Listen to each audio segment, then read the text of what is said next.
question we must ask ourselves this morning: are we driven or are we being led? But that was what we find in the book of Hebrews.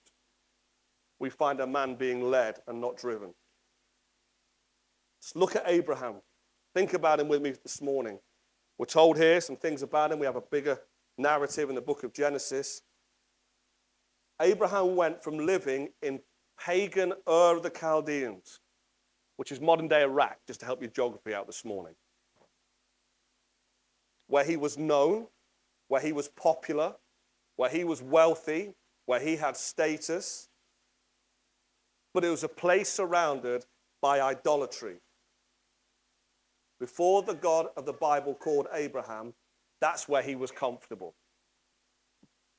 But such is the moment when God reveals his majesty and glory by grace to Abraham.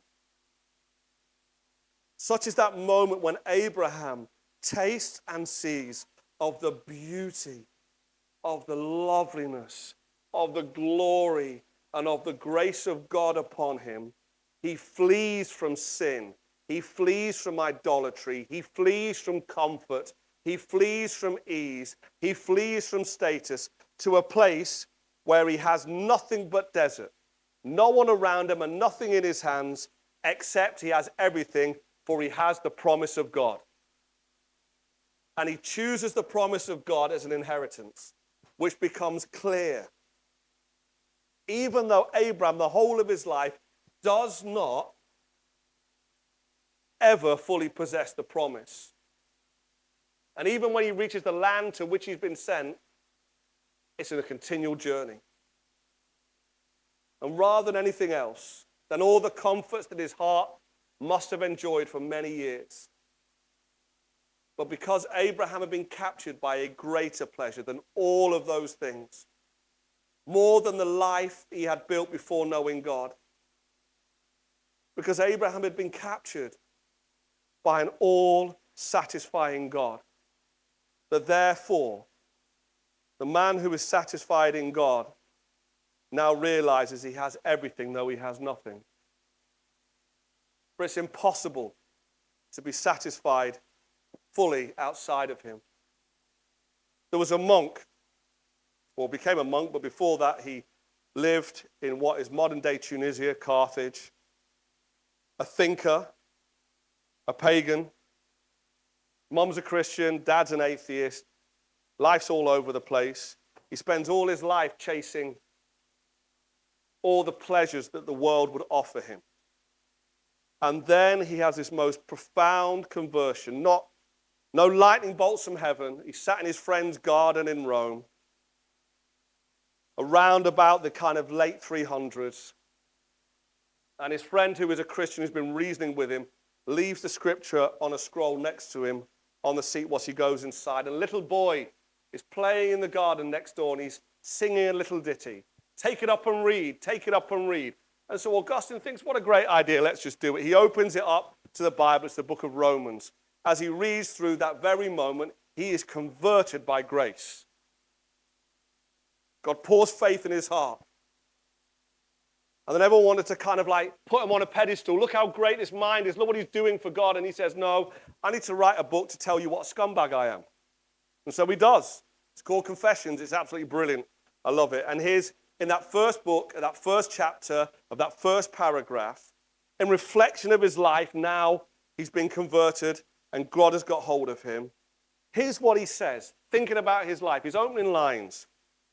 He says this: the thought of you, O God, stirs a man so deeply that he cannot be content unless he praises you, because you made us for yourself, and for our hearts find no peace until they rest in you.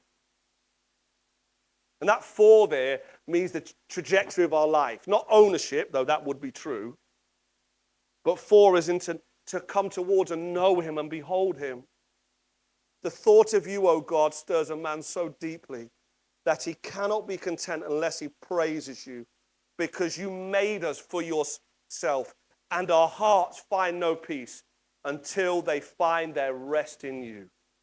What a reflection. He's now got great status.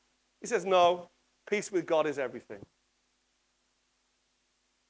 And thinking of what Augustine says now leads us into verse 9 of what we see with Abraham. And what we see in Abraham, the father of the faithful, is that his faith in the biblical call of God led him to utter discomfort. Utter discomfort. Physically, relationally, personally. And many of us, if we were Abraham, would expect a scenario that goes something like this. God has spoke to me. He's called me to do great things for him. Therefore, he's going to give me everything I want and everything he's promised right now. And everything will increase and my life will be wonderful. And I'll be singing with the bluebirds and the butterflies will come and land on my shoulder. And I'll have peace at home. We'll never have a ding-dong again. The kids will be beautiful. Everything will be wonderful. It'll just be great. Yet the very opposite happens. The very opposite happens.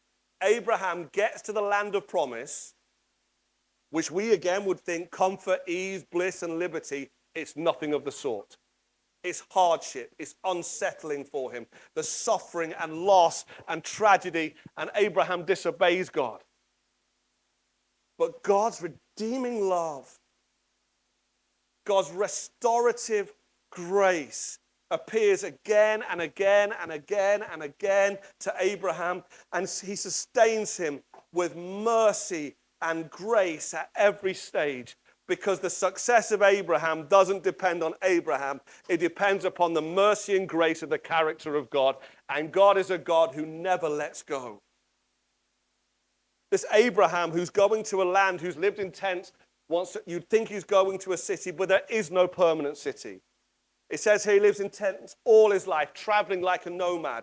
Or maybe his son will get the inheritance. No, Isaac does the same. Well, what about Isaac's son? No, Jacob does the same.